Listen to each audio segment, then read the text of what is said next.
मामले में यही चाहती हूँ कि ये जो उनको दोषी ठहराया जा रहा है, बलात्कारी की नज़र से लोग देख रहे हैं, तो ये सब चीज़ें फेक है, झूठ है। इन सब के पीछे बहुत बड़ा मामला है, बहुत बड़ा षड्यंत्र है, जो सारे दुश्मनों ने रच के मुझे बना लिया। और मुझे तो पता भी नहीं था कि ये जो जूस वाली बात से इनको 376 लग जाएगी। मैं जानती भी नहीं थी इस चीज़ को, कि बेहोश करके मैं सो गई और फिर ये सब चीज़ें मुझे नहीं पता था। मैंने ये साफ कभी नहीं बोला कि मेरा बलात्कार हुआ है, क्योंकि हुआ ही नहीं है। मैं अपनी मर्ज़ी से उनके साथ रहती थी, अपनी मर्ज़ी से मैं काम करती थी। आप लोग खुद सोचिए कि बलात्कार किसी का 5 साल तक हो सकता है क्या? लड़ाई झगड़े थे हम, तो इसलिए केस किया था अपना। फिल्म डायरेक्टर सनोज मिश्रा, जो प्रयागराज की मोनालिसा को फिल्म में चांस देने के नाम पर फेमस हुए थे, उनके ऊपर एक मामला दर्ज कराया गया। उन्हीं की जो असिस्टेंट थी, उन्होंने मामला दर्ज कराया, वो भी रेप का। ऐसे में पुलिस ने अब उनको गिरफ्तार किया है।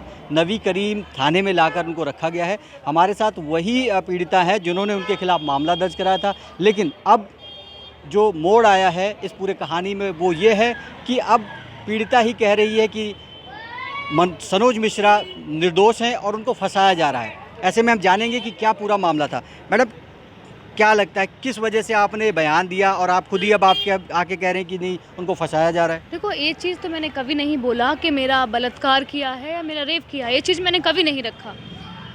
जो मामला ये है कि लोगों ने मुझे बहुत ज़्यादा बहकाया। 2-3 लोग ऐसे उनके दुश्मन हैं जिन्होंने मुझे बहुत बहकाया, इतना मुझे मिसगाइड किया है, इतना मुझे प्रेशराइज़ किया है कि मोनालिसा के साथ घूम रहा है, तुमको छोड़ दिया है वो। मतलब बहुत ज़्यादा मेंटली मुझे टॉर्चर किया।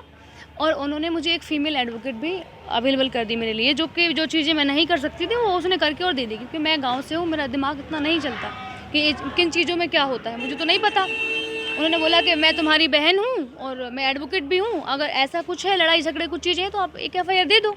मैंने कहा ठीक है, ये चीज़ तो मैं पहले ही बोलती रहती थी। लड़ाई झगड़े होते थे कि मैं एफ़आईआर कर दूँगी, ये वो चीज़ें, लेकिन मैंने ये कभी नहीं बोला कि मेरा रेप किया।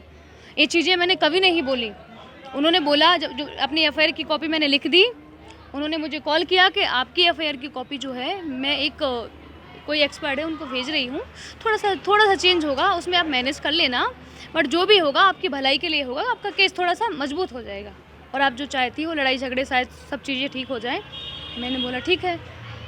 तो जब उन्होंने मुझे वो कॉपी दिखाया तो मैंने बोला मैडम, ये चीज़ें हमारे साथ नहीं हुई हैं, आप मत दिलवाइए इसमें।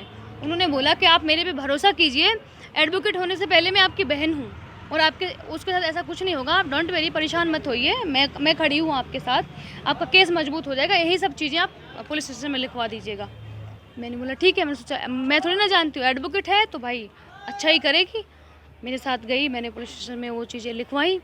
लिखवाने के बाद 164 का कोर्ट में बयान हुआ, तो उसने बोला कि सेम यही बोलना है, आपका केस मजबूत रहेगा और आप जो चाहते हो सब चीज़ें ठीक हो जाएंगी, आपकी लड़ाई झगड़े नहीं होंगे, साथ रहना, काम करना, यहाँ वहाँ, मतलब वो चीज़ें उन्होंने मुझे अच्छे से मिसगाइड किया। और मुझे लगा उसी बीच सनोज मिश्रा जी से मेरी बातचीत नहीं हो पा रही थी, क्योंकि वो गए हुए थे मणिपुर और नेपाल, इम्फाल, तो उनसे मेरा करीब 1 महीने 25 दिन मेरी बातचीत नहीं हुई है। जब बातचीत नहीं हुई तो मुझे भी लगा कि शायद मोनालिसा के साथ ये सब चीज़ें हैं, इसलिए शायद मुझे ब्लॉक मार दिया हो, नंबर चेंज कर दिया हो। उन लोगों ने बोला कि आप ऐसे घूम रही हो, परेशान हो, उसको कार गिफ्ट कर दिया है, वो बहुत सारी चीज़ें रखी, क्योंकि उनका तो मेन मुद्दा था उसकी फ़िल्म बंद करवाना। और उनके पास कोई हथियार नहीं था मेरे अलावा, क्योंकि जो खेल उनको खेलना था वो द डरी और वेस्ट बंगाल के टाइम वो लोग खेल चुके थे और उनका खेल ख़त्म था। खूब सारे आरोप लगा लिए थे, मुझे भड़का लिया था। भड़काने के बाद एक होती है ना जो स्थिति हो जाती है इंसान की, कि बात भी नहीं हो रही है, लोग इतना बोल रहे हैं, तो कहीं ना कहीं सच तो नहीं है ये। मैंने बोला ठीक है, एफआईआर जब लिखा है तो ये सब जब चीज़ें लिख गई, कोर्ट से बयान आ गया और जो भी धाराएं आनी थी वो आ गई। मैंने गूगल पर सर्च किया, तो मैंने उसको फिर कॉल किया। मैंने बोला दीदी, मेरे साथ ये बलात्कार हुआ नहीं है, 376 क्यों लगवा दिया? उसने बोला कुछ नहीं होगा, बेल हो जाएगी, आप परेशान मत होइए, आएगा तुम्हारे पैरों पे गिड़गिड़ाएगा। मैंने कहा मुझे पैरों पे नहीं गिड़गिड़ा, हमारी लड़ाई थी, मैं लड़ाई वाला करवाना था, लड़ाई झगड़े थे, आपने ये क्या करवा दिया? और मैंने बोला मुझे अपना मुकदमा वापस लेना है। उसने बोला अब नहीं होगा, क्योंकि अब होगा तो तुम जेल जाओगी, तुम्हारे बाप को जेल भेजेंगे। मैंने बोला मैम आप ऐसे मत बोलिए। तो उसने बोला एक वीडियो बनाओ और फिर मैंने एक एफिडेविट दिया, क्योंकि मैंने बोला कि ये तो मैंने बहुत बड़ी गलती कर दी, लोगों के जाल में फंस के, किसी को हम झूठा फांसी पे थोड़ी ना चढ़वा सकते हैं। तो मैंने एफिडेविट दिया। जब एफिडेविट दिया तो उन लोगों ने मुझे बहुत ज़्यादा प्रेशराइज किया, मेंटली टॉर्चर किया, फ़ोन करके ऑफिस में बैठा के आधी रात तक बैठा रहे ऑफिस में, सब शराब पिए हुए थे और उनके वीडियो बनाओ वरना तुम्हारे साथ अच्छा नहीं होगा, तुमको जेल भेजूंगा, मैं एडवोकेट हूँ, एफआईआर करके जेल भेज दूंगा। मैंने बोला गलती मेरे से हुई है, उस गलती को मैं अपनी को सुधार रही हूँ, तो इसमें बुराई क्या है? आप लोग क्यों परेशान हो रहे हो? तो उन लोगों का सीधा जवाब आया कि तुम्हारी दुश्मनी और लड़ाई तो आज से है, मेरी 10 साल पुरानी उससे दुश्मनी है और अब तुम कुछ नहीं कर सकती हो, जो करना होगा मैं करूँगा, बेल करा पाओ तो करा लेना, और तुम्हारी सारी चीज़ें मेरे पास हैं, जब चाहूँ जो चाहूँ मैं करके और डाल सकता हूँ। मैंने बोला ऐसा मत करिए, अगर करोगे तो छोड़ूंगी मैं भी नहीं, क्योंकि आप लोगों को ने जितना करना था आप कर चुके हैं मेरे साथ, अब मैं भरोसा बिल्कुल नहीं करूँगी। दूसरे दिन मेरे पास फिर कॉल आता है कि आप कहाँ हो, ऑफिस आओ। मैंने बोला मैं नहीं आ सकती हूँ, सॉरी। उन्होंने मुझे बहुत प्यार से बुलाया, धमका के बुलाया कि तुम नहीं आई तो मैं आ जाऊँगा। मैंने बोला कि आप एडवोकेट हैं, एडवोकेट की तरह आप ट्रीट करिए, आप मेरे से डॉन की तरह बात मत करिए, जब मुझे टाइम होगा मैं तब आऊँगी।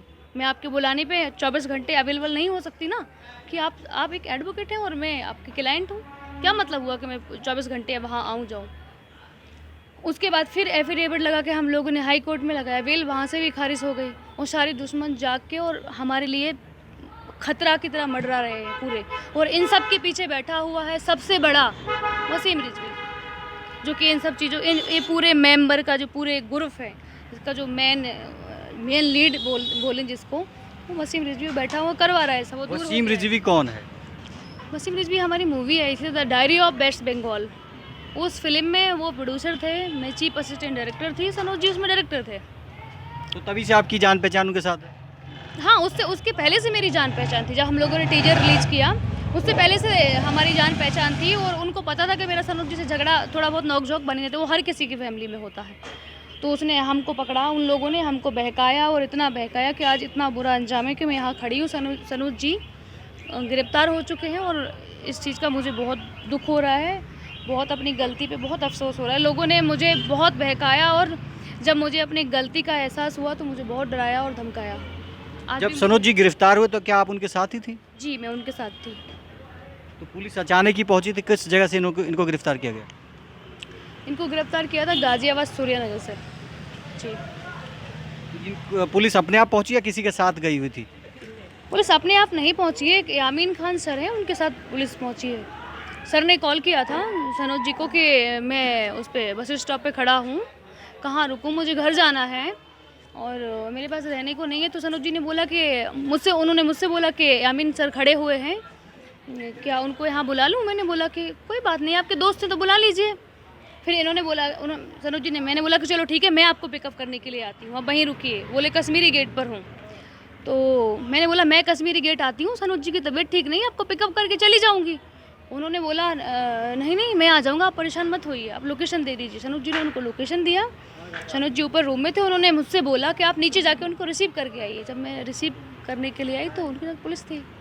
तो अभी पूरे मामले में आप क्या चाहती हैं? आप मामले में यही चाहती हूँ कि ये जो उनको दोषी ठहराया जा रहा है, बलात्कारी की नज़र से लोग देख रहे हैं, तो ये सब चीज़ें फेक है, झूठ है। इन सब के पीछे बहुत बड़ा मामला है, बहुत बड़ा षड्यंत्र है, जो सारे दुश्मनों ने रच के मुझे बना लिया। और मुझे तो पता भी नहीं था कि ये जो जूस वाली बात से इनको 376 लग जाएगी। मैं जानती भी नहीं थी इस चीज़ को, कि बेहोश करके मैं सो गई और फिर ये सब चीज़ें मुझे नहीं पता था। मैंने ये साहब कभी नहीं बोला कि मेरा बलात्कार हुआ है, क्योंकि हुआ ही नहीं है। मैं अपनी मर्ज़ी से उनके साथ रहती थी, अपनी मर्ज़ी से मैं काम करती थी। आप लोग खुद सोचिए कि बलात्कार किसी का 5 साल तक हो सकता है क्या? लड़ाई झगड़े थे हम, तो इसलिए केस किया था अपना, और उन्होंने बोला कि ऐसे ऐसे लिखवा दीजिए, हमने लिखवा दिया। जी, तो जिस तरह से बता रही कि सनोज मिश्रा के खिलाफ में इन्होंने जो केस दर्ज कराया था वो कहीं ना कहीं षड्यंत्र के तहत था। अभी फ़िलहाल पुलिस का यही कहना है कि सनोज मिश्रा को गिरफ्तार कर लिया गया है, वो फरार चल रहे थे। हालांकि उन्हें जो है लोअर कोर्ट्स में भी राहत नहीं मिली और हाई कोर्ट से भी बेल नहीं मिली।